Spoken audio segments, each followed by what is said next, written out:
In 1857, Charles Baudelaire published the first edition of Les Fleurs du Mal, a collection of over 100 poems that catalyzed a shift from Romanticism to modernism in the literary world. And while some fellow artists raved over the poet's genius, the general public was not as enthused. The following year, 6 poems were banned by the French government for public indecency. Several revised editions followed, and despite its controversial nature, it gained the public's attention. Between the years of 1870 and 1920, 4 celebrated French composers, Gabriel Fauré, Henri Duparc, Claude Debussy, and Louis Vierne, set their own masterpieces to selected poems from Baudelaire's magnum opus. Through the performance of 9 of these pieces, I will break down the unique relationships each composer has formed between the music and the text, and highlight in each piece the interplay going on between Romantic and modernist themes. Born in 1821 in Paris, France, Baudelaire wanted to be a writer from a young age. Because of such a seemingly fruitless career choice and thus disappointing his father-in-law, he was sent away for 2 years to 2 islands east of Madagascar, l'île Maurice and Île de la Réunion. These 2 islands become the exotic backdrop to many of his poems later on. After returning to France, he began writing as an independent, separate from the constraints of his family. But it wasn't until 1857, at age 36, when he published the first edition of Les Fleurs du Mal, a shocking new take on poetry after the great poets of the Romantic era. As a dandy, Baudelaire sought to épater le bourgeois, which very poorly translates to shock the middle class. With green-tinted hair, a living allowance from his parents, and a tendency to overindulge in just about everything, Baudelaire didn't exactly fit in. His anti-conformist behaviors later made their way into Les Fleurs du Mal, such as in Une charogne, in which Baudelaire likens his lover to a rotting carcass. Luckily, the composers who later set their music to this poetry avoided controversial poems like this and stuck to those with more delightful and vivid imagery. Common themes in Les Fleurs du Mal are the fleeting nature of life, the ability to rebuild reality into something different, often through dream states or in creating art, and a duality that Baudelaire calls spleen and the ideal. Mankind's propensity to be seduced by evil is what incites the emotion of spleen in this poet.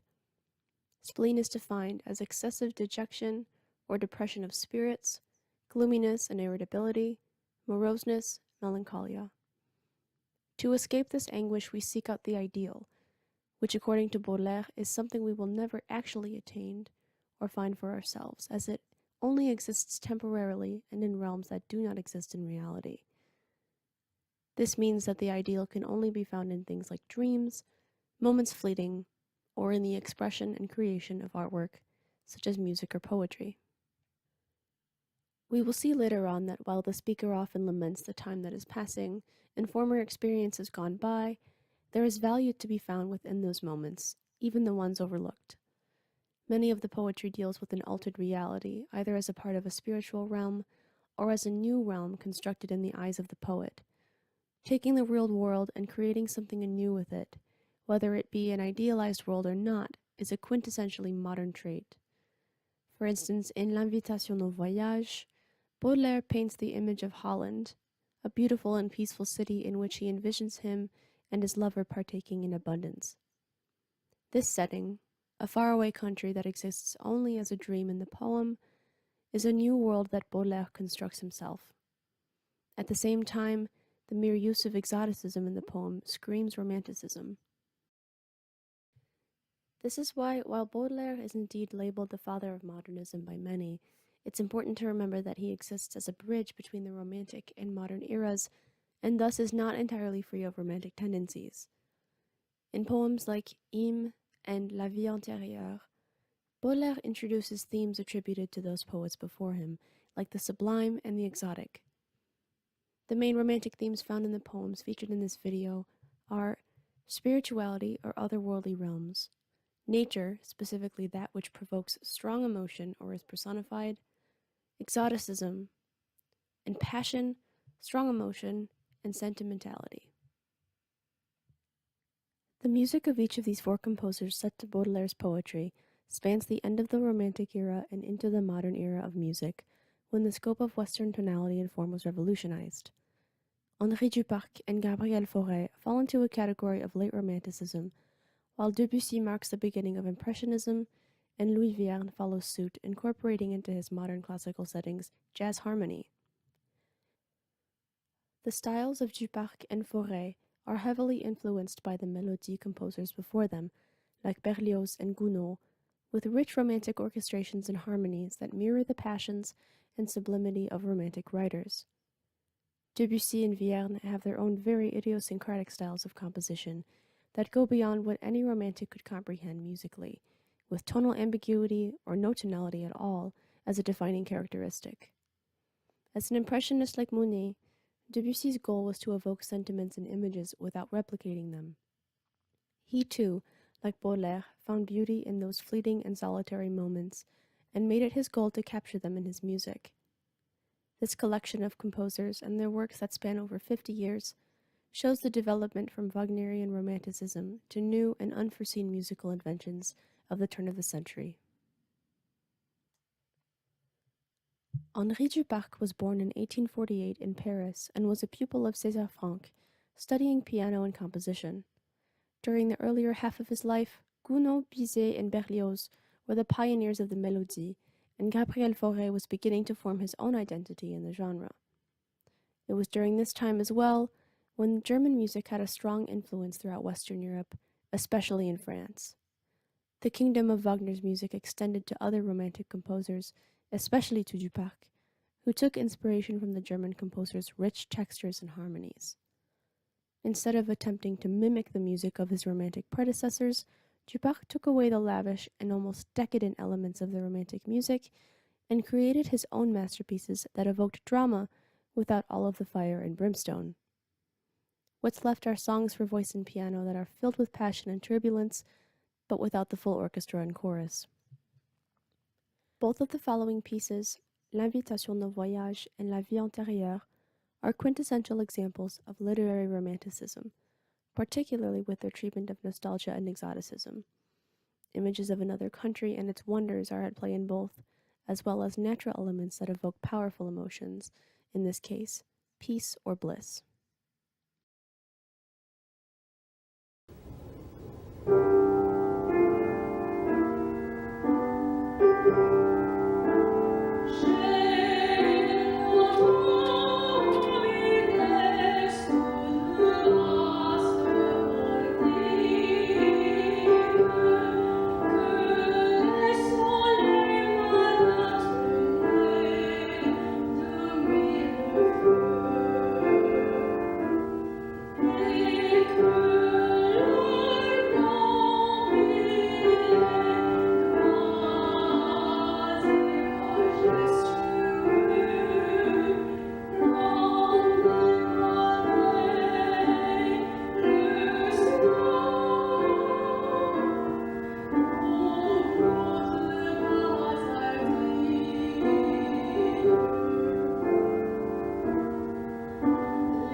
Graham Johnson, music scholar and expert when it comes to the Mélodie, describes this piece as having epic grandeur totally without bombast, a defining characteristic of Duparc's compositional style, which seeks grace and a sort of assertion without excess.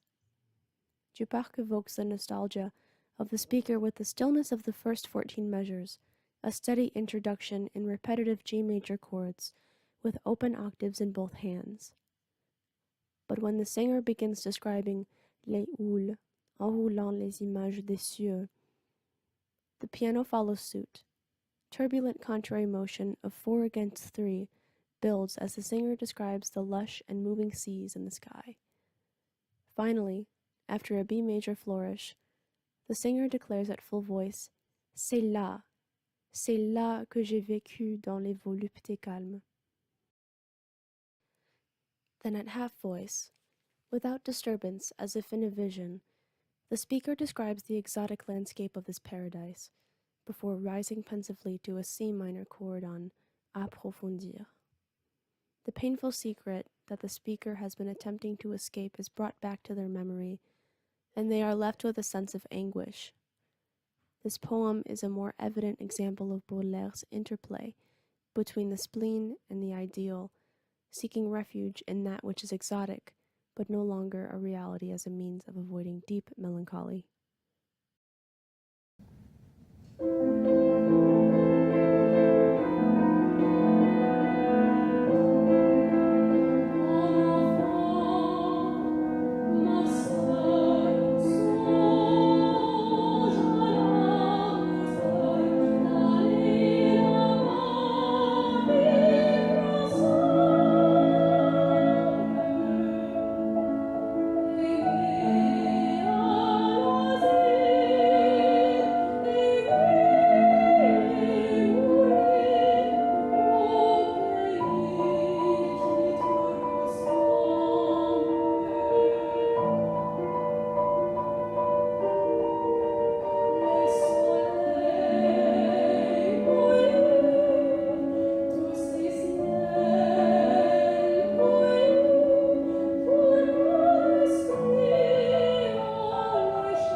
Probably one of his most famous pieces for voice and piano, L'Invitation au Voyage delves into the more decadent elements of the Mélodie. In his French song companion, Graham Johnson uses a line from this poem, luxe, calme et volupté, to characterize the Mélodie. Roughly translating to abundance, calm, and sensuous delight, the phrase perfectly captures Duparc's creation, a well-balanced mixture of and moderation. Musically, L'Invitation au Voyage follows a similar sound as La Vie Antérieure, with rich and moving orchestral piano accompaniment and a steady vocal line. Beginning quasi lento, the piano rumbles between A minor and B major 7 before the speaker cries out to a lover, rejoicing over a paradise brimming with luxury and freedom. When spilling the embellished details of their room, the mingling perfumes of rare flowers and amber, or the ship-filled canals laid along the backdrop of the setting sun, the piano rolls along and the melody rises and falls. But the calm soon returns with là, tout n'est qu'ordre et beauté, luxe, calme et volupté. The piano recedes and the melody glides above in a monotone wonder. It is hard to qualify this poem as modern because of its heavy romantic subject matter. The otherworldly paradise, exotic and sublime, is the main character of this poem, free of any modern cynicism or angst. But the sublime in and of itself, this là, where the abundance, calm, and sensuous delight resides, is across the world in another country. It is a conception the speaker has formed in his mind of an exciting and exotic land where all is right in the world, but it does not exist as a reality. Gabriel Fauré was a transitional composer during the late Romantic era. Born in 1845 and mentored by Camille Saint-Saëns, Fauré's earlier style and musical education was steeped in Romanticism. Where once the German Lied dominated, the French Mélodie emerged, a form Fauré mastered in his lifetime. The two pieces featured in this project, Chant d'automne and Hymne, are a part of Fauré's earlier works, a time during which the composer wasn't yet influenced by the extended harmonies of jazz or impressionism.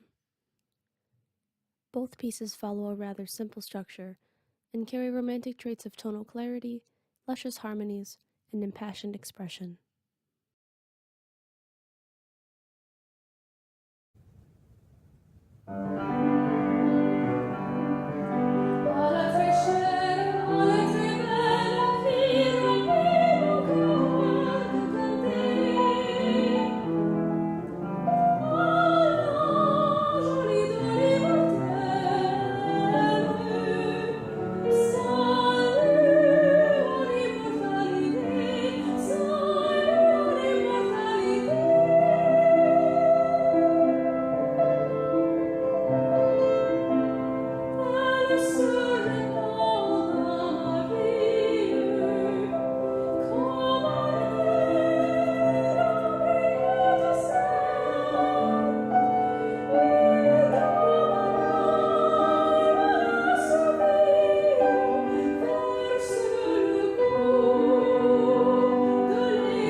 part of Fauré's earlier compositions, Eames steers clear of any modern compositional elements that we might find later in his works.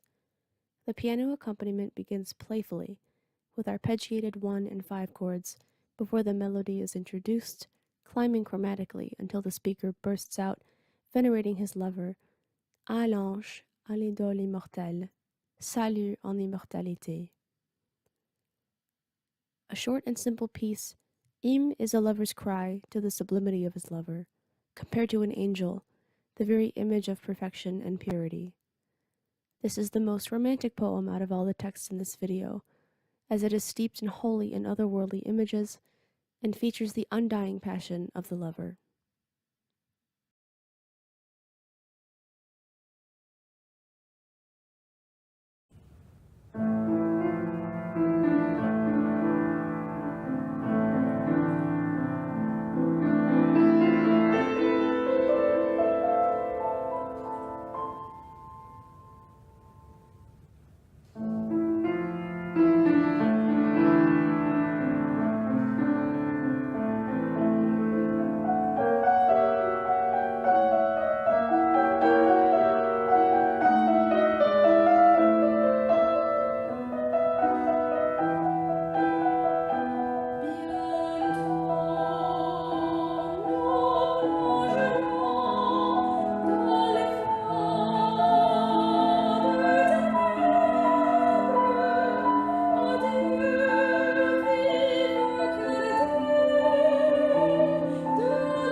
Chant d'automne is a foreboding lamentation of the passing of summer into the impending season of winter, a precautionary cry tinged with that familiar feeling of anguish, spleen. Images of death and darkness are scattered throughout. Les froids de ténèbres, un cercueil, l'échafaud. Macabre images of death let the listener know that summer is dying away and the merciless chill of winter is on its way. The piano's introduction, with its heavy octave movement, rings like the looming sound of a church bell in the distance, while the succeeding phrases of contrary motions sigh, foreshadowing the message the singer has yet to convey. Like Du Parc, Fauré brews up a cold and wintry storm with his constantly moving accompaniment, while the vocalist sustains larger and more drawn-out phrases above, warning listeners of the death that is yet to come. Towards the end, there's a shift in both the music and the poetry. Baudelaire tenderly remembers a lover, a certain Marie d'Aubrun, her eyes filled with a greenish light. Her love, however, is not enough to pull him out of the seasonal sorrow, nor is the warmth of the hearth. The only thing that can quell this poet's misery is the warmth of the setting sun in the summertime. Claude was born in 1862 in Saint-Germain-en-Laye, Seine-et-Oise, outside of Paris.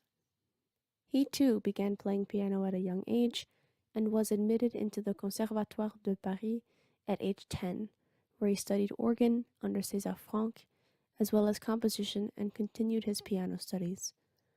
At the conservatory, his untraditional style of composition was met with disapproval, his novel treatment of form and harmony not in line with the teachings of the school. In this way, Debussy lived a similar artistic life to Baudelaire, one that was carefree, characterized by anti-conformist attitudes, and struggled to survive off of art itself. Cinq Poèmes de Charles Baudelaire was written between 1887 and 1889 during the middle years of Debussy's career and was not well received by the Parisian public. He, like Henri Du Parc, fell in love with the music of Richard Wagner, and though he did not seek to imitate Wagner's sound, this song cycle is heavily influenced by it. In describing Debussy's setting, Graham Johnson says admiration for the way that Debussy gives himself heart and soul to the poet is tempered only by the fact that there are limits to the amount of sublimity that human throat and ivory keys can convey, a fact that Du Parc understood to perfection in his Baudelaire settings by writing to the edge of those limits, but not beyond. In this video, I will sing the latter three songs in the cycle, Le Jet d'eau, Recueillement, and La Mort des Amants. Le Jet d'eau, the longest of the three, is sensuous and flowing like the water of the fountain, paying tribute to a lover and the plaint of the fountain. Recueillement is entirely different, beginning like a grim recitative, an anxious cry about the changing world and the evil that defiles it. La Mort des Amants, a bittersweet conclusion to the cycle, is an emotional telling of two lovers awaiting death but contently, knowing they will see each other again.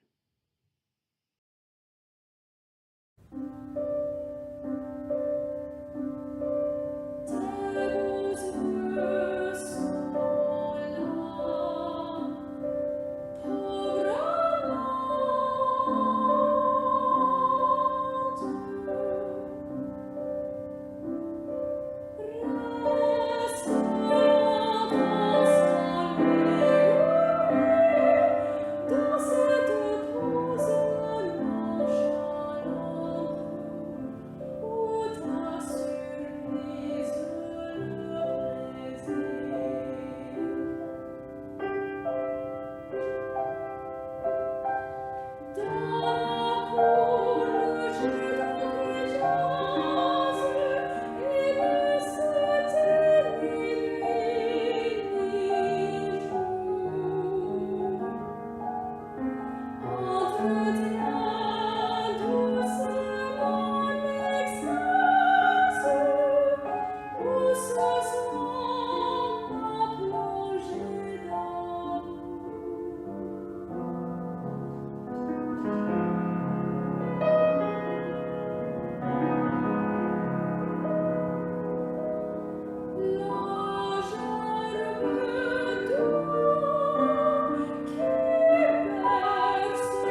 jet d'eau is a sensual love letter to an anonymous lover, filled with lush, natural imagery that encircles their affair.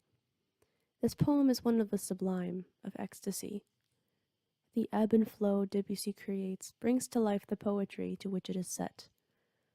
The piece begins calmly, the piano like a dribbling fountain to set the scene, while the melody gently lilts. The speaker coos their lover to rest a while as they are tired. The second stanza picks up with more movement, as the speaker describes the babbling fountain that is never silent, and then leaps gently to an F sharp on the word ecstasy. The following verse in this piece was altered by Debussy when he composed the song, likely for artistic reasons. Originally the poem reads as La gerbe épanouie en mille fleurs, où Phoebé réjouit, mais ses couleurs tombent comme une pluie de larges pleurs. Debussy's version alters several lines. La gerbe d'eau qui berce ses mille fleurs, que la lune travers de ses pâleurs, tombe comme une averse de larges pleurs. The following stanza is more impassioned, as the speaker sings, and so your soul, lit by the searing flash of ecstasy, with driving sextuplets churning in the accompaniment, and fluid eighth-note phrases in the melody. Debussy's phrasing in both the accompaniment and the melody is a physical representation of the imagery he wishes to bring to life. Recurring motifs of undulating quintuplets and sextuplets mirror the fountain, while the melody accentuates the words being sung. During the phrase, puis elle s'épanche, and then spilling over, the melody literally pours down and out from an F sharp and continually downward with en un flot de triste langueur, in a wave of sad listlessness. This intense passion, a romantic trait, is emphasized by Debussy's impressionistic desire to arouse the senses sonically. The third stanza continues gently as the speaker serenades their lover and dotes on the music of the fountain. Once again, Debussy emphasizes the sublime, with the melodic peaks of this stanza falling on the words éternel and béni. And the resolution is one we have already encountered in Baudelaire's poetry. The infinite sobbing of the fountain, votre pure mélancolie, is the mirror of his love, spleen intertwined with the idyllic. The theme of nature and passion are probably the most evident of all in this poem, with every stanza concerned with a new earthly subject. The fountain and its bouquet-like sheaf of water, the moon, the water that sings, les cieux enchantés, nuit bénie, and the magical garden landscape Baudelaire paints all add to the otherworldliness to this piece.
recueillement is an undulating sea of emotions.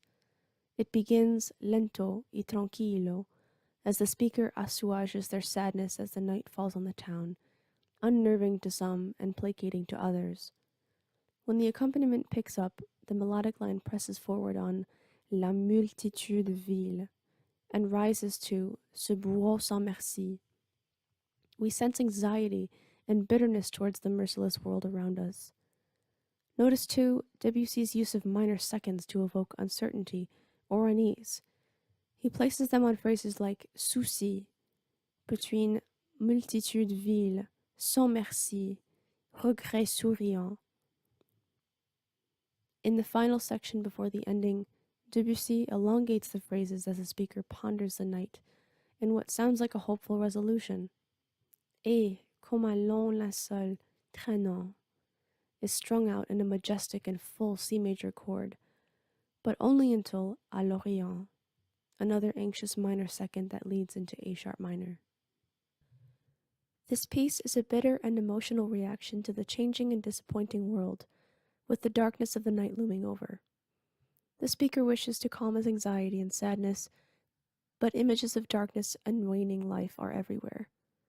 Powerful natural elements have an effect on the speaker. He watches the sun die away. Le soleil moribond de s'endormir sous une arche, as the night marches on. Accepting the truth about a world filled with malice and only fleeting moments is unbearable, and the speaker flees to another imaginary world where all is well.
La mort des amants is an emotional cry of lovers knowing they will die, sharing their last moments together.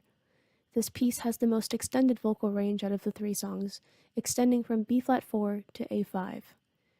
Debussy uses this range, and lots of large leaps in the melody, to create passion in the voice of one of the lovers who longs to see his beloved in the afterlife. Take this excerpt, for instance, in which the text is hastily set to a constant flow of 37 16th and 8th notes that rise and fall in only 4 measures. Instead of choosing to draw out an individual word or phrase by using larger note values, Debussy decides to attach a rapid 16th or 8th note to every syllable, sometimes in triplet form, to give this section a passionate, recitative-like feeling. The following section begins calmer and more pensive as the speaker imagines their departing moments together along a pink and blue mystic sky before crying out that they will share one last glance, like a long sob laden with farewells. The final section of the piece describes the afterlife with an angel opening the doors to heaven. Debussy builds from viendra, ranimé, fidèle et joyeux, growing and ascending until the final phrase, which brings the listener back to the resting place of the lovers, the tarnished mirrors and lifeless flames. They are gone. The interplay between the living world and the afterlife in this poem, along with the passions of the lovers, gives La Mort des Amants a distinctively romantic feeling. This combination of sadness from un long sanglot tout chargé d'adieu and the content resignation, knowing the angel that will come to bring them home, could be interpreted as spleen and the ideal at work, especially because death in this context is seen as a release into a better world. In this case, the sublime of the heavens is the ideal, the refuge of the afterlife. Probably the least recognized of the composers thus far is Louis Vierne, master organist of Notre-Dame de Paris from 1900 until his death in 1937. Simply from listening, one can immediately tell that Vierne's music succeeds that of the previous three composers by several years. Written in 1919, Vierne's version of Cinq Poèmes de Charles Baudelaire uses only one of the same texts as Debussy, beginning his cycle with Recueillement and following with 4 different poems. As a part of his later works, his version captures the poet's vision in a musically revolutionary way, deconstructing entirely what we might associate with Western classical harmony. While Vierne breaks all of the rules in these next 2 pieces, Les Hiboux and Le Flambeau Vivant, with their clashing harmonies, they have a unique and otherworldly beauty of their own.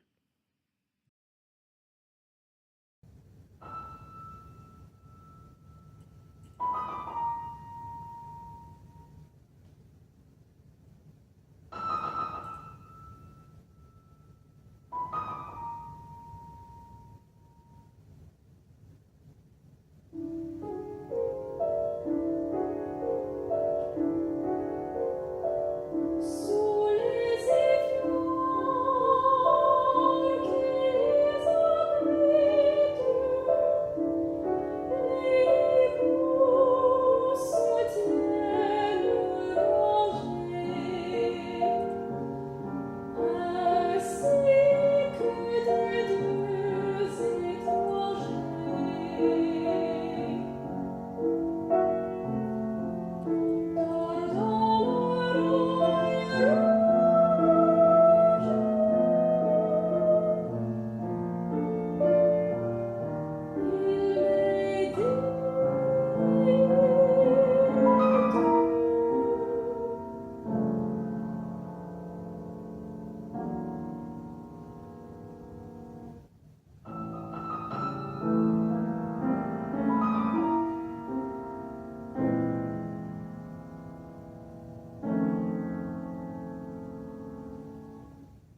A spine-tingling setting of one of Baudelaire's shorter poems, Les Hiboux shows the evolution the Mélodie has undergone since its earlier manifestations.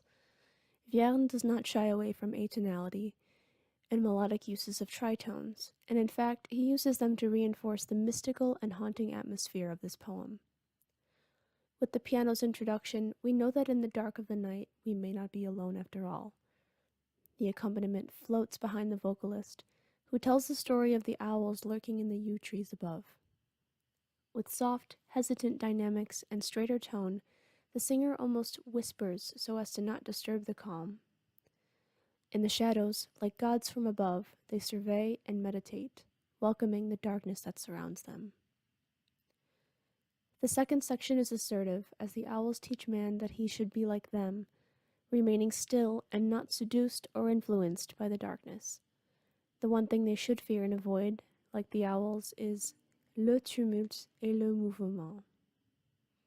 L'homme, ivre d'une ombre qui passe, porte toujours le châtiment d'avoir voulu changer de place. In this poem, the mixture of modernism and romanticism is balanced between the message being told and the imagery. The lesson of the owls comes from the dismay that Baudelaire has for the world.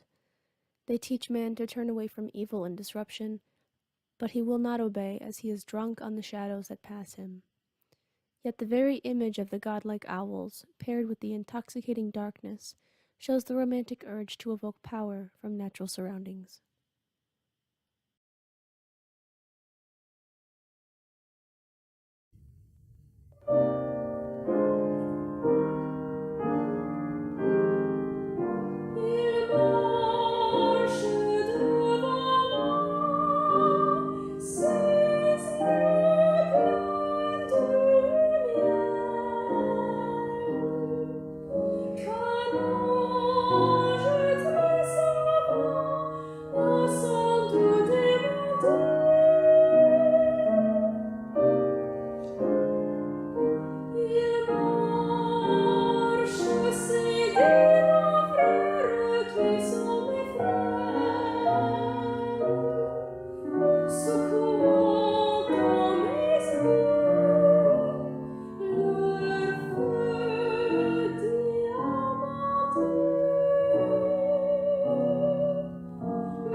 Ils conduisent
Le Flambeau Vivant is a playground of tonality for Vierne.